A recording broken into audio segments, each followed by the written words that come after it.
Buenos días, hermanos, el Señor les bendiga. El fin de semana pasado fue puente, ¿verdad? Algunos lo alargaron también a este fin de semana. Hoy es el día del Señor y es nuestro deber, pero sobre todo nuestro privilegio, venir a buscar al Señor, venir a conocerlo, venir a indagar en su palabra para poder crecer en la fe y caminar delante de Él. Amén.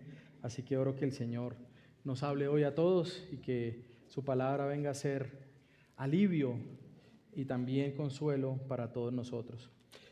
Durante este mes, como dije hace 3 semanas, estamos haciendo una serie especial, hacemos una pausa en nuestra predicación consecutiva y expositiva de la palabra de Dios para tocar algunas doctrinas que son importantes y en este caso también en este mes recordando algunas doctrinas que durante la época de la Reforma Protestante volvieron, digamos, a ser preeminentes y a salir en algún sentido a la luz para que la iglesia pudiera avanzar. Así que hemos estado predicando sobre la ley de Dios, los 10 mandamientos, y desde la semana pasada hemos estado predicando acerca de la iglesia, predicando en Hechos capítulo 2.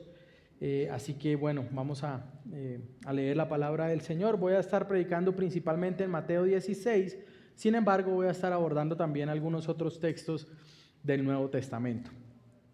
Mateo 16, verso 13 hasta el verso 20. Dice la palabra del Señor. Cuando Jesús llegó a la región de Cesarea de Filipo, preguntó a sus discípulos: ¿quién dicen los hombres que es el Hijo del Hombre? Y ellos respondieron: unos Juan el Bautista y otros Elías, pero otros Jeremías o alguno de los profetas. ¿Y ustedes quién dicen que soy yo? Les preguntó Jesús. Simón Pedro respondió: tú eres el Cristo, el Hijo del Dios viviente. Entonces Jesús le dijo: bienaventurado eres, Simón, hijo de Jonás, porque esto no te lo reveló carne ni sangre, sino mi Padre que está en los cielos. Yo también te digo que tú eres Pedro, y sobre esta roca edificaré mi iglesia, y las puertas del Hades no prevalecerán contra ella. Yo te daré las llaves del reino de los cielos, y lo que ates en la tierra será atado en los cielos, y lo que desates en la tierra será desatado en los cielos. Entonces ordenó a los discípulos que a nadie dijeran que era el Cristo. Bendito sea el Señor. Durante el tiempo de la Reforma Protestante, el Señor usó este tiempo para traer no solo un avivamiento espiritual. La mayoría de gente piensa en la Reforma Protestante como algo más de tipo teológico o de tipo filosófico, y aunque fue un periodo de desarrollo doctrinal maravilloso para la iglesia, principalmente el tiempo de la Reforma fue un tiempo de avivamiento. La palabra del Señor se esparció por todo el mundo y muchas doctrinas volvieron a salir a la luz. El Señor usó esto para que algunas doctrinas pudieran ser ahora conocidas, no porque no estuvieran en la Biblia, sino porque la mayoría de las personas no tenían acceso a la palabra del Señor. Así que Dios usó este tiempo para que la enseñanza de la Biblia fuera expuesta con más claridad y para que el pueblo de Dios fuera llevado a adorarlo y a vivir para Él. Eso fue un poco lo que hablamos el domingo pasado. La iglesia está fundamentada en la palabra del Señor y la respuesta que debe dar la iglesia a la predicación debe ser adoración, una vida rendida al Señor. Así que, como he dicho, muchas doctrinas empezaron a venir a la luz con fuerza, como la doctrina de las Sagradas Escrituras, que son suficientes y autoritarias para el pueblo de Dios, y los reformadores también afirmaron algo bastante difícil de ser afirmado en su momento, y era que la Escritura tenía autoridad suprema incluso por encima del Papa y de los concilios. Así que precisamente la palabra del Señor ayudó a que el pueblo pudiera entender de mejor manera quiénes eran como iglesia y cómo Dios quería que su pueblo fuera conducido en esta tierra. Es así como el Señor trajo entonces, por medio de la Reforma, un movimiento a toda Europa, que luego llevaría a la formación de diversas expresiones de la iglesia protestante, como el movimiento puritano de Inglaterra, del cual procedería el presbiterianismo, como se expresa en la Confesión de Westminster, como se expresaría en la primera Confesión Bautista de 1844, como se expresaría luego en la Confesión de los Congregacionalistas de Savoy, y luego como se expresaría en la Confesión de Londres de 1689, la cual expresa un entendimiento claro de la enseñanza bíblica sobre la iglesia y cómo la iglesia debe ser gobernada. Así que tal vez usted puede estar preguntándose, ¿por qué el pastor está hablando de gobierno y de iglesia en el mismo espacio? Y no, bendito Dios, estamos en tiempos electorales, pero no voy a hablar de los gobiernos humanos, que poco y nada a veces deberían tener que ver con la iglesia del Señor. El domingo pasado entonces expusimos Hechos capítulo 2 para entender cómo este evento de Pentecostés dio forma a la iglesia como nosotros la conocemos hoy, y cómo esa iglesia debe llevar a cabo su misión, que no es otra sino ser sal y luz de este mundo. Pero a lo largo del Nuevo Testamento, por medio de la revelación de Dios dada a los apóstoles, el Señor estableció la manera como su iglesia debe organizarse y ser gobernada. Así que vemos en Hechos capítulo 2 como este inicio, como este arranque de la iglesia como la conocemos hoy. Sin embargo, el Nuevo Testamento no termina en Hechos. El Señor sigue trayendo revelación a los apóstoles y se desarrolla todo lo que tenemos hoy en nuestras Biblias como el Nuevo Testamento. Es decir, que en Hechos la iglesia comienza, y a medida que los apóstoles viajan y se establecen nuevas iglesias, también se van escribiendo cartas como las de Pablo, Pedro y Juan, y en estas cartas se consigna la doctrina que daría más forma a la iglesia en cuanto a asuntos como, por ejemplo, cómo debe ser conducida la iglesia. Así que fue esta enseñanza de Cristo que Él mismo enseñó aún antes de que el resto del Nuevo Testamento se escribiera en los evangelios. Él comenzó a enseñarle a sus apóstoles acerca de su iglesia, acerca de su pueblo, y eso es lo que habla Él con Pedro en este texto que vamos a predicar hoy. Luego entonces revela a los apóstoles esa instrucción de cómo debe lucir la iglesia, de manera que Cristo sea la cabeza y el rey. Quiero darle una noticia: Cristo es la cabeza de la iglesia, no el pastor o los pastores, como ahora estamos en esa etapa de la iglesia. No son los pastores los que mandan y dirigen de manera plena la iglesia, sino que lo hacen en sujeción a la palabra del Señor. Y precisamente esa doctrina fue una de las que salió nuevamente en el tiempo de los reformadores. Y es que durante los siglos anteriores a la Reforma, desde el catolicismo romano, cuando tomó forma, empezó a tomar forma y se expandió como la forma oficial de cristianismo, la iglesia era conducida de una manera que el trono de Cristo comenzó a ser usurpado, principalmente por los líderes católicos romanos, principalmente por los papas, quienes, sostenidos sobre interpretaciones erróneas de la Biblia o pasando por alto secciones de la Biblia, afirmaron que ellos eran los representantes de Dios en la tierra. Y entonces la iglesia permaneció siglos pensando que la palabra de Dios y la palabra de los papas estaban al mismo nivel, y que incluso a veces los papas podían formular doctrinas que iban en contra de la enseñanza de la Biblia, pero entonces era conveniente tal vez que el pueblo no conociera la Biblia, porque si uno enseña algo que está en contra de la palabra del Señor y nadie conoce la palabra del Señor, no hay forma de debatir. Así que estos hombres que tenían el monopolio, entre comillas, de la lectura, de la interpretación de la Biblia, establecieron estas enseñanzas falsas que duraron siglos y que aún hoy permanecen y aprisionan a un pueblo que está llamado a ser conducido de manera que Cristo sea la cabeza de la iglesia. Así que hoy abordaremos algunos textos en los evangelios, como este de Mateo, pero también abordaremos algunas cosas en las cartas del Nuevo Testamento para poder entender la enseñanza de la Biblia en relación a cómo la iglesia debe ser entendida en su funcionamiento y en su gobierno. Hermanos, es importante que la iglesia conozca cómo debe ser gobernada. Son temas que a veces no son populares, no se enseñan tanto, pero que si no se enseñan puede traer desorden en la iglesia y puede traer aflicción, tanto en un extremo cuando los pastores puedan ser autoritarios y tiranos, como en el otro cuando la congregación o la asamblea busca tener un control o un gobierno que el Señor no manda. Así que mi deseo, mis hermanos, es que nosotros entendamos hoy que la iglesia debe ser gobernada en la manera como Cristo, que es su cabeza, ha establecido. Nuevamente, la iglesia debe ser gobernada en la manera como Cristo, cabeza de su iglesia, ha establecido. Y he titulado mi sermón El Rey, su pueblo y las llaves del reino.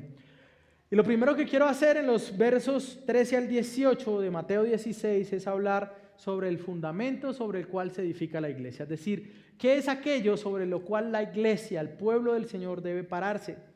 En segundo lugar, abordaré algunas cosas en Filipenses capítulo 1 y en un par de textos de Efesios para hablar de la organización de la iglesia que muestra que Cristo es cabeza. Y en tercer lugar, volveré otra vez a Mateo 16 y tal vez hablaré algo de Mateo 18 para mostrar cómo ese gobierno de la iglesia funciona. ¿Qué son las llaves del reino de los cielos? ¿Usted ha escuchado? Las llaves del reino. De hecho, esta iconografía de llaves es parte de lo que se maneja mucho en la Iglesia Católica Romana, ¿no? Ellos creen que el Papa tiene las llaves del reino y las llaves son las que, vamos a ver ahora en un momento, las que permiten entrada o salida al reino de Dios. Pero, ¿qué enseña realmente la Biblia sobre esto? Así que en primer lugar, Mateo 16, 13 al 18, ¿cuál es el fundamento sobre el cual la iglesia es edificada? Jesús llegó a la región de Cesarea de Filipo y preguntó a sus discípulos, ¿quién dicen los hombres que es el Hijo del Hombre? Ahora, hasta ese momento en el Evangelio de Mateo, el Señor había estado haciendo muchos milagros. Nosotros vemos, Mateo es uno de los evangelios donde se narra mayor cantidad de milagros de los 4. Jesús levanta muertos, levanta paralíticos, Jesús ha hecho infinidad de señales para mostrar quién es Él. Pero no solo ha hecho estas señales asombrosas, estos milagros, sino que Jesús también ha enseñado de manera maravillosa algo que está consignado en lo que conocemos como el Sermón del Monte. Es decir, Jesús ha enseñado qué es la ley de Dios, cómo debe entenderse y qué es aquello que el Señor nos manda o cómo el Señor nos manda a vivir. Así que después de esto empieza a tener también oposición por parte de los maestros de su época, de los fariseos, de los saduceos, de los principales de las sinagogas. Comienzan a atacarlo, comienzan a cuestionar lo que estaba haciendo el Señor Jesús, comienzan a poner en duda sus milagros, comienzan a poner en duda sus enseñanzas, y es allí donde el Señor también enseña acerca de las parábolas del reino de los cielos. El reino de los cielos es semejante a, el reino de los cielos es como tal cosa, y el Señor empieza a hablar acerca del reino. Así que en este contexto el Señor se acerca a sus discípulos porque las personas decían muchas cosas acerca de Jesús. Y Él pregunta, ¿quién dicen los hombres que es el Hijo del Hombre? Este título, Hijo del Hombre, el Señor lo usa para referirse a sí mismo. Y esta es la pregunta, hermanos, si usted alguna vez ha pensado, ¿cuál es la pregunta más importante en la vida de un ser humano? Tal vez usted no se la ha hecho, pero quiero que se la haga hoy y quiero responderle también. La pregunta más importante que puede hacerse un ser humano es, ¿quién es Jesús? Y es una pregunta tan importante que determina la vida eterna de los hombres, determina el destino eterno de nuestras almas, la respuesta que nosotros demos a esa pregunta, ¿quién es Jesús? Y esta es la pregunta que el Señor hace a Pedro y a los discípulos, ¿quién dicen los hombres que soy yo? Pedro responde, dice, unos dicen que eres Juan el Bautista, otros dicen que tú eres Elías, pero otros dicen que eres Jeremías o algún profeta. Hermanos, los hombres dan diferentes respuestas a esta pregunta. Y aunque estas respuestas, como en este caso, pueden parecer respuestas piadosas, ¿no? Wow, ¿quién no quisiera ser comparado con Elías? ¿Quién no quisiera ser comparado con Jeremías? ¿Quién no quisiera ser comparado con uno de los profetas?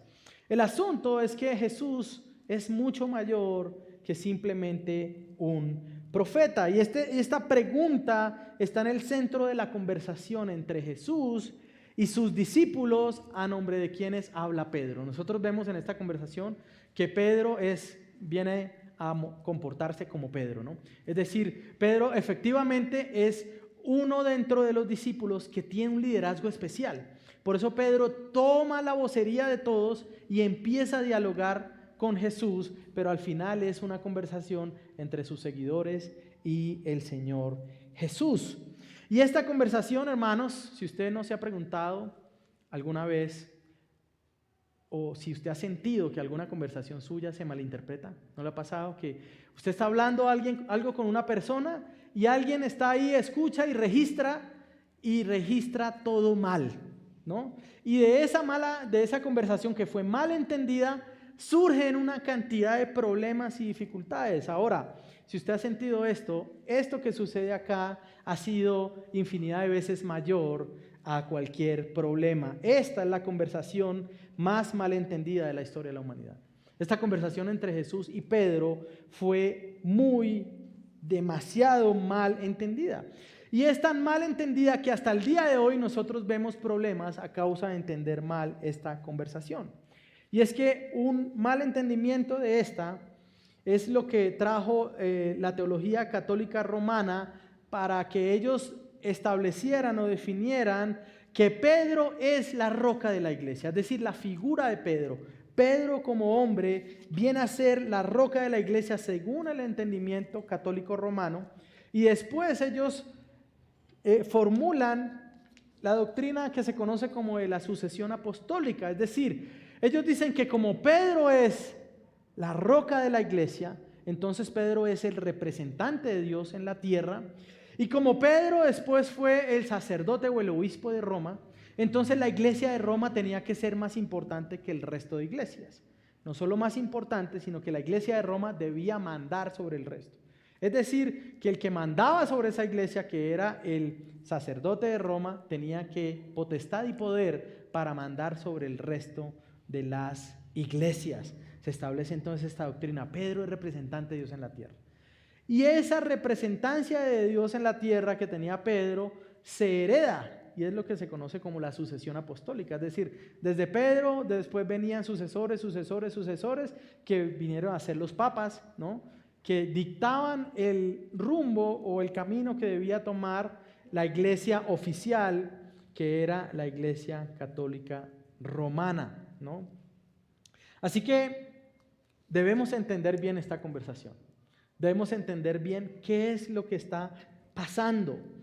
Y lo primero, como ya había dicho, es, él pregunta: ¿quién dicen los hombres que soy yo? Estas respuestas que dan son respuestas piadosas, pero hoy nos encontramos con multitud de respuestas. Hace 8 días escuché a alguien que decía que Jesús era el amigo imaginario de un grupo enorme de personas, ¿no?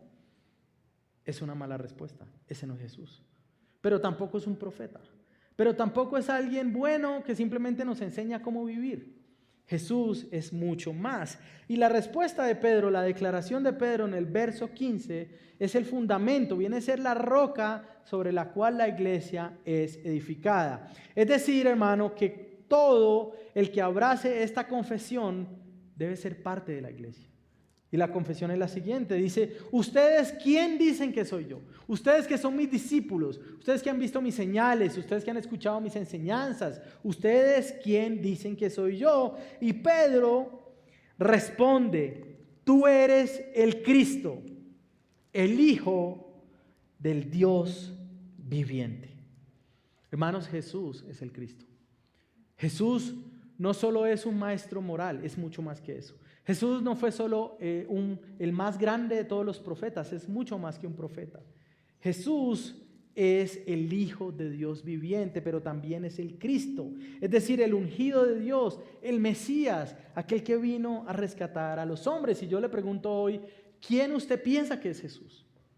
Y la manera como usted viva va a demostrar, a veces puede que usted tenga esta respuesta correcta acá, pero en su corazón y en su forma de vivir, usted está gritando que Jesús no es eso, ¿no? ¿Quién usted cree que es Jesús, ¿no? Es una declaración que nadie puede hacer en sus propias fuerzas, es decir, es una declaración que es sobrenatural. Responder adecuadamente a esto es un milagro. Por eso el Señor le dice, bienaventurado eres tú, porque esto no te lo reveló ni carne ni sangre, sino mi Padre que está en los cielos. Juan capítulo 1, verso 12 al 13, dice que todos los que recibieron la palabra son hechos hijos de Dios, los cuales no son engendrados de carne ni de voluntad de varón, sino de Dios. Es decir, venir a ser hijo de Dios es un milagro. Es algo que solamente Dios puede hacer. Nadie puede ser cristiano en sus propias fuerzas o por sus propios medios. Todo aquel que abrace esta confesión de que Cristo es el Hijo de Dios es alguien que ha sido traído por Dios mismo. Es una declaración sobre la cual la iglesia se construye. Los que vienen a ser parte de la iglesia han declarado quién es Cristo. Es una declaración que trae consigo la mayor bienaventuranza, la vida eterna. Por eso el Señor Jesús le dice a Simón, bienaventurado eres. Bienaventurado eres por responder esto, por afirmar esto acerca de mí. Y es sobre esta declaración también que la iglesia tiene la certeza de prevalecer. Sigamos adelante, dice verso 18, yo también te digo que tú eres Pedro, y sobre esta roca, bueno, ¿cuál roca? La declaración de Pedro, Pedro mismo. ¿Cuál es la roca sobre la cual está fundada la iglesia? Toda la escritura enseña o muestra a Dios como roca, como peña, como fundamento del pueblo. Toda la escritura enseña eso. Un solo versículo no tendría el poder para cambiar esto, sino debería estar alineado a esa enseñanza. El asunto es que sobre esa roca, sobre esa declaración, se puede decir que está edificada o construida la iglesia y las puertas del Hades no prevalecerán contra ella. Hermanos, el Señor ha establecido a su iglesia sobre la confesión de quién es Jesús. Pero no solo la ha establecido, sino que también ha afirmado, las puertas del infierno no van a prevalecer. Y a veces pensamos en este versículo es como la iglesia escondida, ¿no? En un lugar para tratar. No, el asunto es que son las puertas del infierno las que no van a resistir el avance del reino de Dios. Y por eso estamos en el año 2023 y estamos hablando de esto. Porque las puertas del infierno no han prevalecido contra la iglesia del Señor. Porque muchos se han levantado a decir, Cristo está muerto, Dios está muerto, y la religión entonces es el opio del pueblo, y el cristianismo va a pasar. Y todos los que han dicho ese tipo de cosas están bajo tierra y muy probablemente no están en la presencia del Señor, mientras que el reino ha seguido avanzando. Hermanos, aún en tiempos difíciles y pecaminosos, las puertas del Hades no prevalecerán. Esto es algo que nos da esperanza como creyentes. La iglesia, aún en los tiempos más oscuros, podrá avanzar, porque el Señor lo ha dicho, porque el Señor lo ha establecido y porque eso es lo que hemos visto en la historia también. La iglesia prevalecerá, la iglesia avanzará. La iglesia entonces, hermanos, está edificada sobre la verdad acerca de quién es Jesús como Cristo, como Rey y como Mesías. Esa es la verdad que nos une si somos cristianos. Esa es la verdad si usted es parte de la iglesia. Esto es lo que nos une. Esto es lo que nos hace hermanos, lo que nos hace familia. Es la verdad que nos da vida. Es la que debemos recordarnos constantemente para perseverar en la fe. Y esa verdad es la que debe prevalecer cuando hablamos de la organización y del gobierno de la iglesia, ¿no? Estos cristianos entonces, Hechos capítulo 2, empiezan a caminar juntos en la fe. Empiezan a manejarse, pero no pasa mucho tiempo en que comienzan a haber también dificultades. Nosotros vemos en Hechos capítulo 2 que ellos compartían sus bienes, aún vendían sus casas y las daban para que nadie le hacía falta nada. Pero un par de capítulos más adelante nosotros vemos dos personajes, Ananías y Zafira, ¿no? Tratando de engañar a Dios. Pedro les dice, ustedes ni siquiera tenían necesidad de vender su casa. Y si la vendían, ni siquiera tenían obligación de traer todo a nuestros pies. Pero por cuanto mintieron al Espíritu Santo y trataron de engañar a Dios, sucede lo que sucedió con ellos. 2 capítulos más adelante, en Hechos capítulo 6, en la distribución del pan diario, algunas viudas de los griegos estaban siendo desatendidas. Entonces, ¿qué hacen los apóstoles? No es justo que nosotros nos dejemos de dedicarnos a la oración y al estudio de la palabra para atender a las mesas. ¿Qué hacen entonces? Establecen el ministerio diaconal. Es decir, la iglesia que está creciendo aún es una iglesia niña, aún es una iglesia que tiene que madurar, y el resto del Nuevo Testamento comienza a darle esa madurez. Entonces los apóstoles comienzan a establecer esta organización o esta forma de funcionamiento de la iglesia, para que hayan también diáconos, y luego también se habla de esa necesidad de los pastores, que era la función que hacían los apóstoles en medio de la iglesia. Entonces, ¿cómo la iglesia debe organizarse para que se siga mostrando que Cristo es la cabeza de la iglesia? Podemos encontrar en las cartas, principalmente en las de Pablo, pero en todas se habla acerca de esto. Y una forma en la que podemos ver cómo Pablo entendía la iglesia o cómo la iglesia estaba constituida es el saludo que Pablo da a los filipenses. Y quiero que miremos Filipenses capítulo 1, versículo 1 al 3, ¿no? Dice: Pablo y Timoteo, siervos de Cristo Jesús, a todos los santos en Cristo Jesús, es decir, a todos los santos que están en Filipos, es decir, se refiere a todos los miembros de esa iglesia, incluyendo, es decir, dentro de los miembros hay algunos que son ¿qué? Obispos y diáconos. Por otros textos como Hechos capítulo 20 o como 1 Timoteo, nosotros vemos que el oficio de obispo y obispo, anciano y pastor son el mismo oficio. Es decir, que está una membresía de los que son parte de la iglesia, y dentro de esa membresía, algunos el Señor ha tomado para que sean pastores, obispos o ancianos, y otros para que sean diáconos. Es decir, esas son como las distinciones que hay dentro de una iglesia. Hay miembros y hay oficiales. Todos son parte de la misma membresía. Así que estos santos que han hecho confesión sobre quién es Cristo, ahora viviendo juntos, se manifiestan por una eclesía o una asamblea de miembros, a quienes también Pablo se refiere como los santos, y dentro de esa asamblea están entonces los pastores y los diáconos.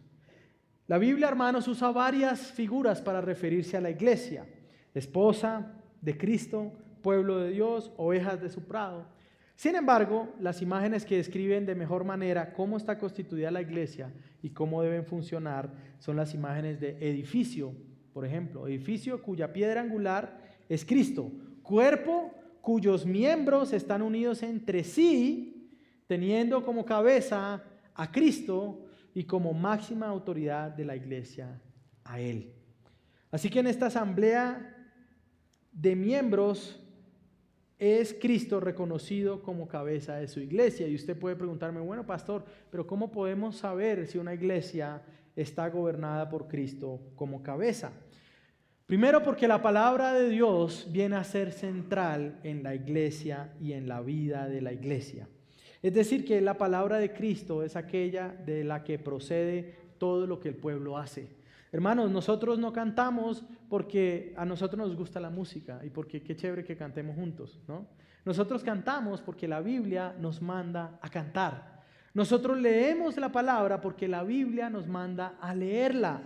Nosotros tenemos como centro de nuestro culto, de nuestra adoración, la predicación de la palabra de Dios. La predicación de la palabra es lo que toma más tiempo en nuestra liturgia. ¿Por qué? Porque Cristo es la cabeza y porque es su palabra la que debe gobernarnos a nosotros. En segundo lugar, ¿cómo miramos que Cristo es la cabeza de la iglesia? Porque los oficiales escogidos de entre los miembros son hombres sujetos a Cristo. Los requisitos que hay en 1 Timoteo capítulo 3 y en Tito no hablan de otra cosa sino de hombres que estén sujetos a Dios, maridos de una sola mujer, irreprensibles, ¿no? Aptos para enseñar, no dados al vino.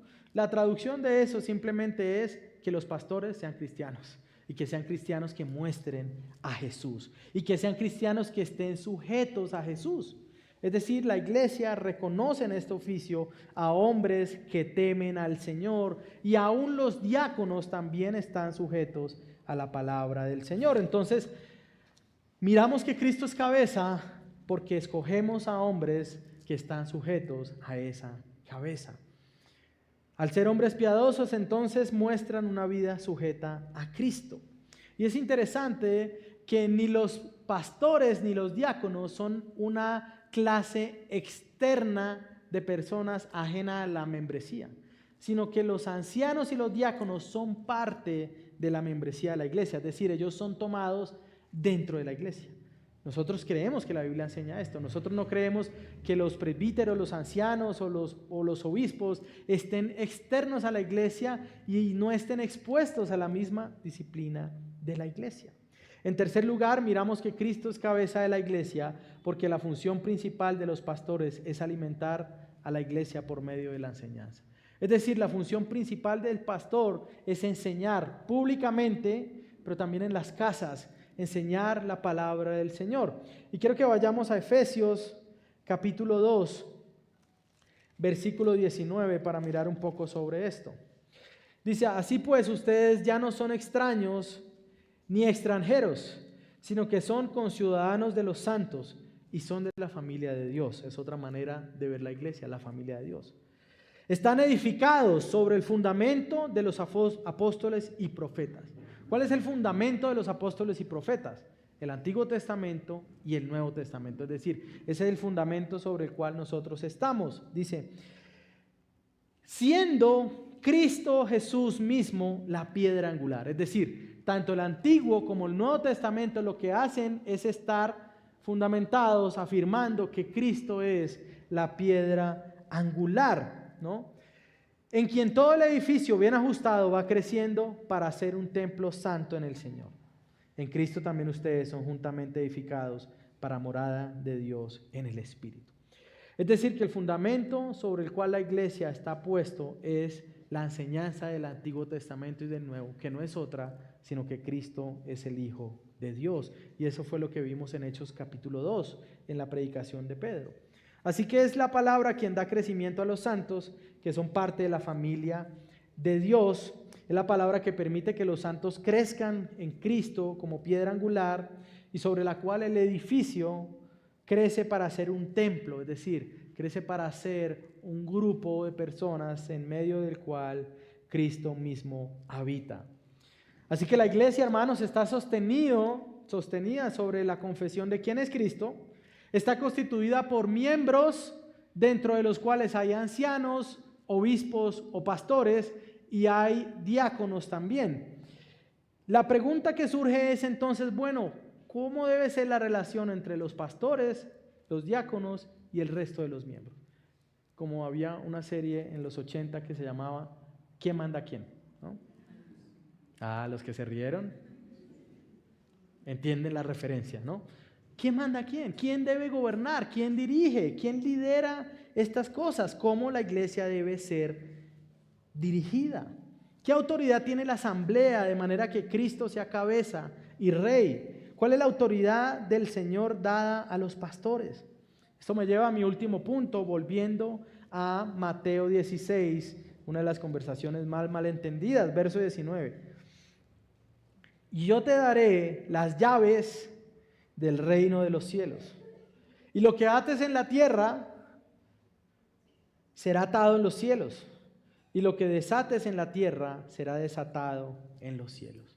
Este lenguaje de atar, desatar, debe ser bien entendido, ¿no? Mateo capítulo 18, un par de capítulos más adelante, cuando habla de la disciplina de la iglesia, él vuelve a usar ese lenguaje, es decir, este contexto nos ayuda a entender qué es esto de atar y desatar, ¿no? Y lo habla en el contexto de la disciplina de la iglesia. Veamos Mateo 18, verso 17, este proceso de disciplina. Si tu hermano peca contra ti, ¿qué debes hacer? ¿Contárselo a todos y después hablar con él? No. Ve y búscalo, estando tú y él solos. Si él no se arrepiente, si continúa pecando, ¿qué debes hacer? Toma 2 testigos, ve y habla con él. Si sigue pecando, ¿qué debes hacer? Tráelo a la iglesia, a la eclesía, a la asamblea. Y si no escucha a la eclesía, tenlo por gentil y recaudador de impuestos, es decir, no lo puedes considerar cristiano. En verdad digo que todo lo que ustedes aten en la tierra, fíjense, en ese contexto, será atado en el cielo, y todo lo que desaten en la tierra será desatado en el cielo. Es decir, esta declaración de ser gentil y publicano, es decir, de no ser cristiano, está relacionada con atar y desatar, con el uso de las llaves del reino, con dejar entrar, pero también con sacar, con dejar salir. Y esa es la función de las llaves. Si usted no lo sabía, las llaves en lo natural lo que hacen es decir que una puerta está abierta para ingreso, pero también asegurar que alguien no entre a esa puerta. Es decir, que a la iglesia se le ha dado esa autoridad o ese poder para decidir quién entra y quién no. Y la entrada a esa asamblea, a esa congregación, está relacionada principalmente y fundamentalmente con la entrada al reino de los cielos. Cuando alguien es excomulgado de la iglesia, no es un asunto menor. La declaración que está haciendo la iglesia en conjunto no es otra sino decir, no tenemos evidencia para decir que tú debes estar acá. Y el asunto es que si tú no estás acá, tampoco podemos decir que vas a estar allá. ¿Eso qué debe hacer en el hombre que recibe esta disciplina? Temor. Debe llevarlo a arrepentirse, debe llevarlo a poner en orden su vida, ¿no? Así que debemos entender cuál es la labor de cada uno en el gobierno de la iglesia. Debemos entender versos 19 y 20 para interpretar correctamente lo que el Señor habla cuando se refiere a las llaves. ¿Qué son estas llaves entonces? Representan autoridad delegada por Cristo para dar entrada o salida a su reino celestial. Es la autoridad que se le da. Ahora, ¿quiénes son los que reciben esas llaves? El pastor, él es como el conserje del reino de los cielos. ¿Era Pedro tal vez? ¿Quién recibe esta autoridad? La iglesia. Es la iglesia quien recibe estas llaves. Así que Pedro representa en ese sentido a todos los creyentes, los que hacen la confesión, tú eres el Cristo, el Hijo del Dios viviente, pero también representa a los apóstoles como los que iban a traer la revelación del Nuevo Testamento, pero también representa a los pastores, porque Pedro mismo se describe como pastor en la primera carta, capítulo 5. Así que las llaves del reino son entregadas a la congregación y también a los ancianos. Es decir, es como pensar como si hubieran dos llaves para esta función de dejar entrar y de sacar de la iglesia. Pero entonces, ¿cómo funciona? ¿Cómo deben operar? ¿Cuál es el rango donde la iglesia o la asamblea se conduce? ¿Y cuáles son las cosas donde los ancianos o los pastores pueden o tienen esa libertad de gobierno?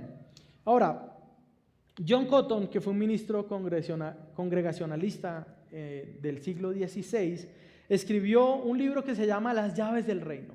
Y él explica este funcionamiento, él examina qué es lo que la Biblia enseña de esto. Y ese entendimiento y muchos otros debates de otros teólogos de ese tiempo fue lo que vino a ser resumido también en la Confesión Bautista de 1689. Estos hombres dijeron: entendemos que la iglesia está constituida por miembros y oficiales, es decir, miembros de la iglesia, ancianos y diáconos. Pero también entendemos que cada uno ha recibido una autoridad y que ninguno de ellos tiene autoridad total.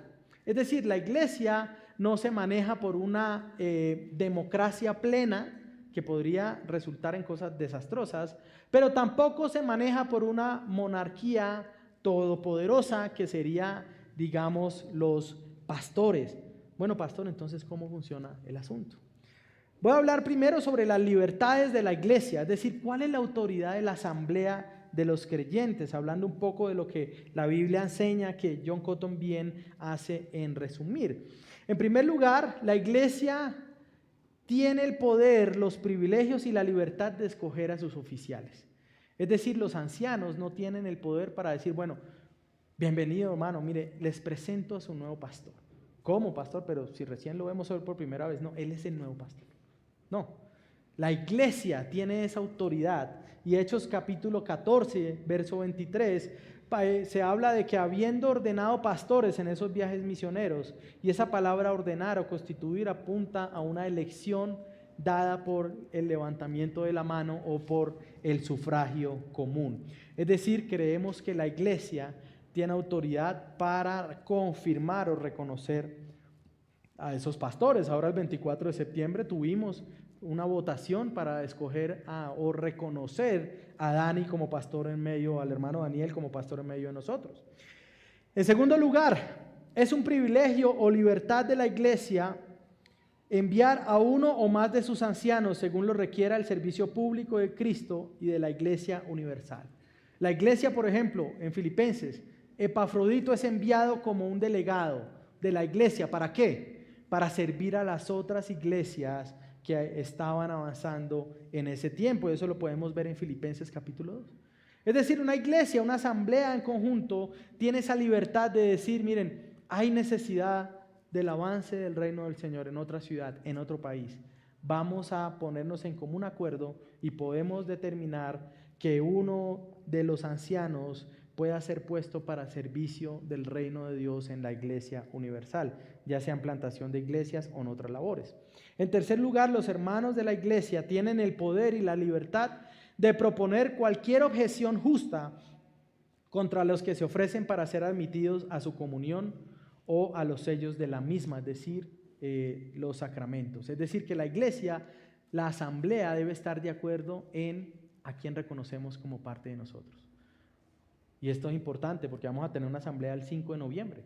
Y en esa asamblea básicamente la iglesia se va a reunir y vamos a decir, sí, reconocemos a los siguientes hermanos como parte de nuestra familia. No es el pastor no trae a alguien y dice, mire, yo creo que es cristiano, es que hablamos también acerca de las cosas de la Biblia, yo creo que es cristiano. Los presento como nuevo miembro de la iglesia. No, es la congregación la que dice, sí, estos son. Y entonces la iglesia abre la puerta para que estas personas sean reconocidas dentro de la iglesia. Pero la iglesia también tiene esa libertad de decir, no, pastor, no estamos seguros. No estamos seguros. Pasa esto, pasa lo otro. Bueno. Cuarto lugar, como los hermanos tienen un poder de orden y privilegio para reconvenir a sus hermanos en caso de escándalos privados, conforme a la regla de Mateo. Así, en caso de escándalo público, toda la iglesia de los hermanos tiene poder y privilegio de unirse a los ancianos en indagación, escucha y juicio de los escándalos públicos. Una persona que es miembro de la iglesia es encontrada en un pecado escandaloso. La iglesia tiene autoridad y tiene el deber de investigar. Y allí el que es acusado no puede decir, no, pero es que esa es mi vida privada. Pero es que acá, no. Si usted piensa eso es una evidencia entonces de que usted no quiere vivir en comunidad. La iglesia tiene potestad y debe hacerlo, de investigar cuando hay una acusación, juntamente con los ancianos, para ver si eso es verdad y entonces mirar si esa persona debe seguir siendo considerada parte de la iglesia. Y en quinto lugar, la libertad de la iglesia es también para decidir comunión con otras iglesias. Nosotros tenemos comunión con otras iglesias, hacemos parte de redes de iglesias o de grupos de comunión entre iglesias y la iglesia también tiene la libertad de aprobar o determinar esa comunión. Bueno, miembros de la iglesia, tenemos todo este tipo de libertades. Por eso es importante, ¿no? Y tal vez para muchos de los que están acá esto sea totalmente nuevo, ¿no? Usted iba a la iglesia, se iba y lo que pasaba, usted no tenía ni idea de por qué, de qué, cómo, cuándo, ¿no? Pero en esta iglesia que busca estar gobernada por la palabra del Señor, nosotros entendemos que Cristo ha dado una autoridad a los que son parte de la iglesia. Por eso también es delicado o es importante saber cuándo dejamos entrar a alguien, porque esa persona va a entrar a tener una autoridad, una voz o un voto sobre estos asuntos puntuales. Ahora, ¿cuál es la llave de autoridad dada a los ancianos? ¿Cómo ellos entonces, qué deben hacer? ¿Qué pueden hacer? Lo primero, en cuanto a los ancianos, es que tienen el deber principal de la enseñanza. Es decir, la predicación de la palabra de Dios muestra que la iglesia está bajo el gobierno de Cristo. Y también tienen la autoridad y el deber de administrar los sacramentos o los sellos, como se llaman también, es decir, el bautismo y la cena del Señor. Por eso acá no oficia la cena del Señor el que haya asistido más veces seguidas al grupo zonal, no. Acá oficia los elementos de los sacramentos aquel que ha sido puesto como pastor o aquel que en ausencia de pastor sea reconocido en la iglesia para esta labor. En segundo lugar, segundo acto de autoridad de los ancianos, tienen el poder de convocar a la iglesia a reunirse según lo requiera cualquier ocasión importante. Es decir, cuando convocamos una asamblea, es porque tenemos autoridad para convocar una asamblea, ¿no? Y esa autoridad es dada a los ancianos. ¿Dónde vemos eso? Hechos capítulo 6. Había este problema de las viudas descuidadas. ¿Qué hicieron los apóstoles? Convocaron a la iglesia, convocaron a la asamblea, presentaron su solución y la iglesia aprobó y estableció a los diáconos. Tercer lugar, en su acto de poder pueden examinar a oficiales o miembros antes de ser recibidos por la iglesia. Es decir, los ancianos deben examinar a la persona y entrenar al que esté aspirando para ser oficial. Y también examinar a los que aspiran a ser miembros de la iglesia. Cuarto lugar, ordenación de oficiales.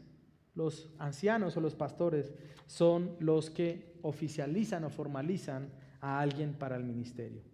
En quinto lugar, es un acto de la llave de la autoridad que los ancianos abran las puertas del discurso y del silencio en la asamblea.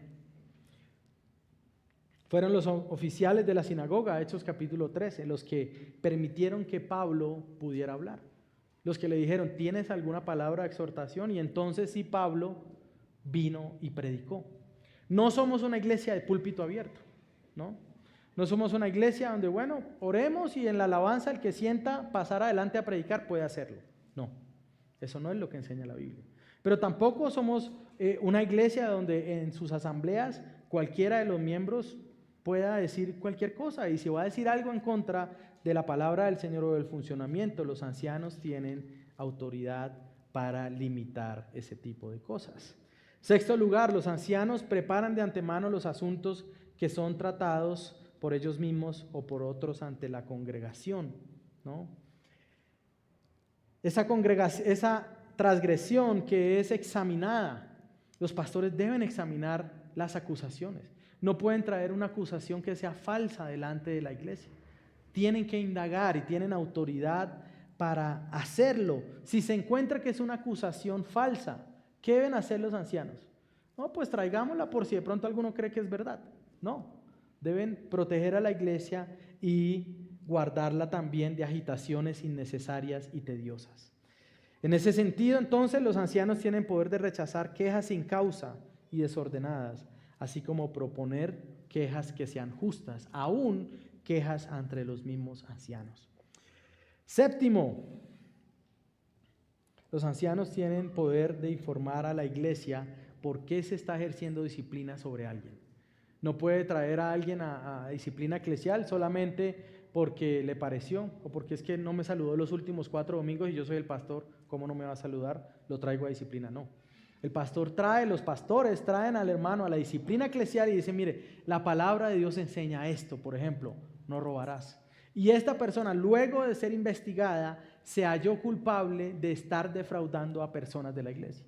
Tomar plata prestada y no pagarla, involucrar a las personas en ciertos problemas, eso también es potestad. Finalmente, los ancianos tienen el poder de despedir a la iglesia con una bendición en el nombre del Señor. La bendición que se hace al final de nuestros cultos debe ser hecha por un anciano, por un pastor.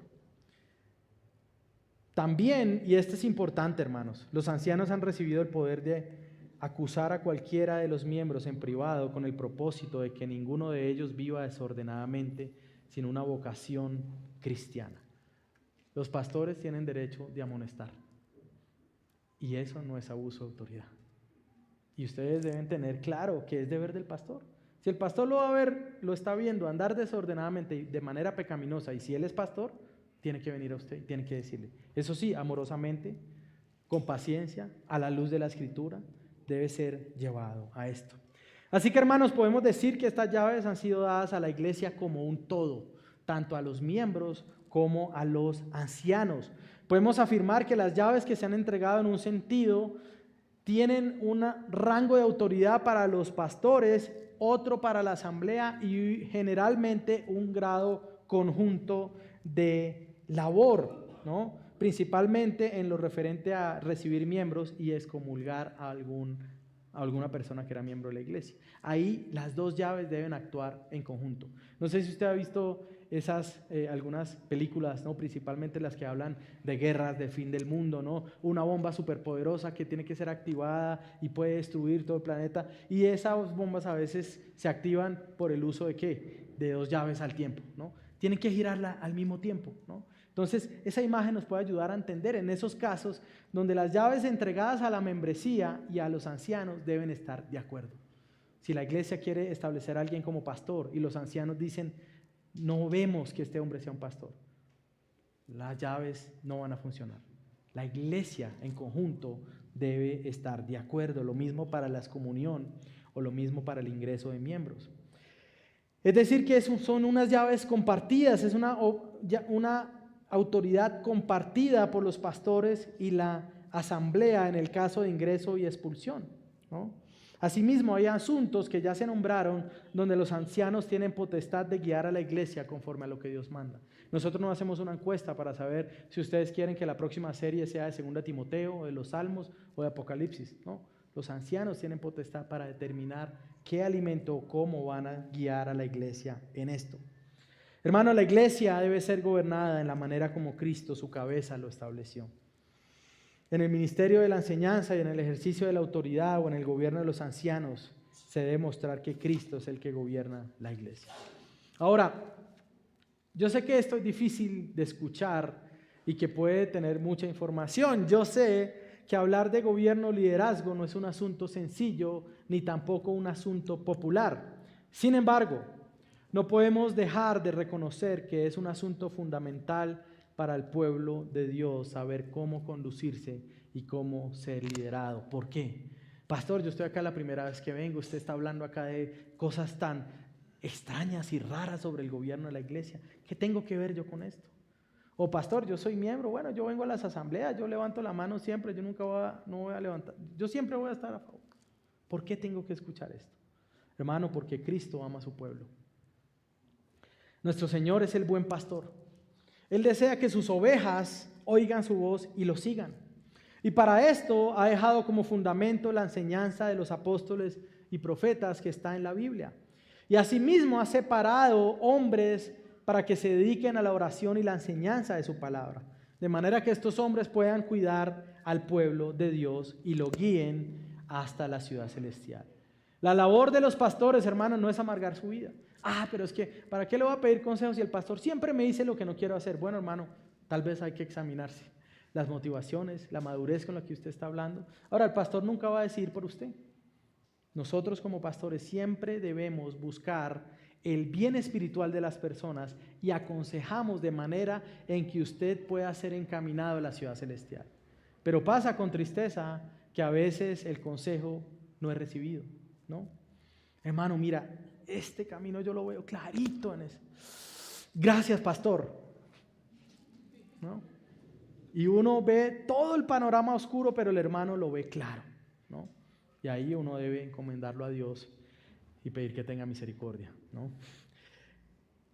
Pero puede haber ocasiones donde el consejo pastoral puede que se equivoca. Los pastores no somos todo sapientes, ¿no? También tenemos limitaciones y por eso a veces es necesario el consejo de los dos o de todos los pastores que puedan venir o de líderes maduros de la iglesia.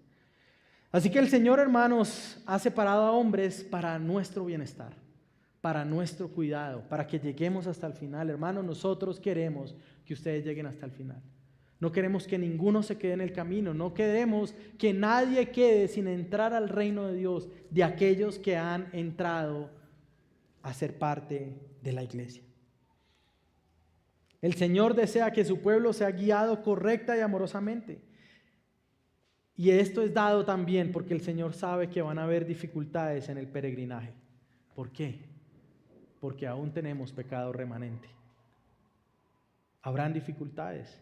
Y en medio de eso el Señor instruye. Habrá dificultades por el pecado remanente de los creyentes, pero también habrá dificultades por aquellos que son falsos hermanos. En ambos casos va a ser difícil el peregrinaje. El pueblo de Israel salió, vio al Señor dividir el mar en dos y a los días se estaban quejando porque extrañaban las ollas de carne de Egipto. Van a haber problemas, van a haber dificultades, pero el Señor establece un gobierno dentro de la iglesia para que nos manejemos de manera correcta y honremos al Señor. De manera que si aún hayan dificultades podamos resarcirlas, podamos restaurarlas. No es un asunto menor entonces hablar de gobierno en la iglesia, es algo que debemos entender, pero también agradecer. reconociendo que es Dios quien por medio de estas cosas guía a los suyos con tierno cuidado. El Señor no nos ha dejado solos, hermanos, ni nos ha dejado a la deriva. Él nos ha dado una brújula para que nosotros podamos llegar al puerto seguro, para que el día de mañana, cuando nuestros ojos se cierren por última vez, puedan abrirse de nuevo y estemos frente al príncipe de los pastores, frente al Señor de señores. No es un asunto menor. Ahora, los malos ejemplos de gobierno eclesial que salen de todo orden y mandato bíblico deben ser rechazados. Pero al mismo tiempo esos malos ejemplos deben llevarnos a desear entender estas cosas en relación a la iglesia.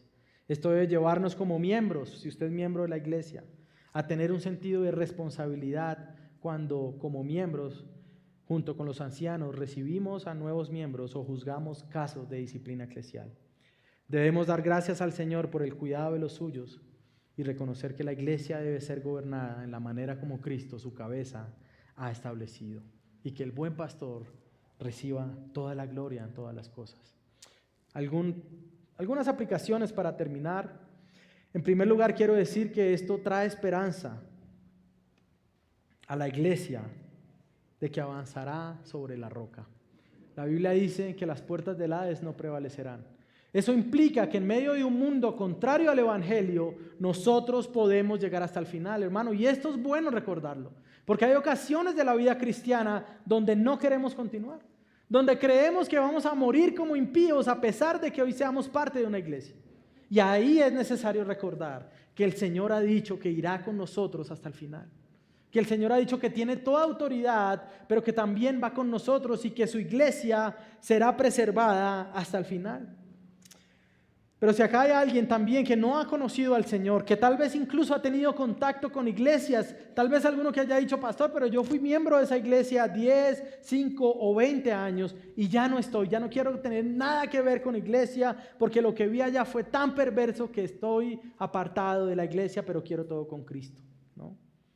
El incrédulo no puede excusarse en los malos ejemplos de falsas iglesias para no acercarse a un Dios que ama y que ofrece salvación. Sí, yo sé, es doloroso estar en una falsa iglesia. Podemos ser dañados, podemos ser lastimados, pero eso no quiere decir que el Señor tenga iglesias fieles aún en esta tierra. Y le doy una noticia, nosotros no somos la única, pero tampoco somos la mejor. Es decir, aún en este gobierno, nosotros somos una iglesia joven, 13 años. Y ahora estamos hasta ahora como si estuviéramos llegando a lo que llaman preadolescencia, aunque la Biblia solo habla que usted es niño o es hombre. Somos ahora, podría decirse, un hombre muy joven. Estamos empezando a aprender cómo decidir, cómo tomar decisiones, y por eso esto del gobierno es tan importante.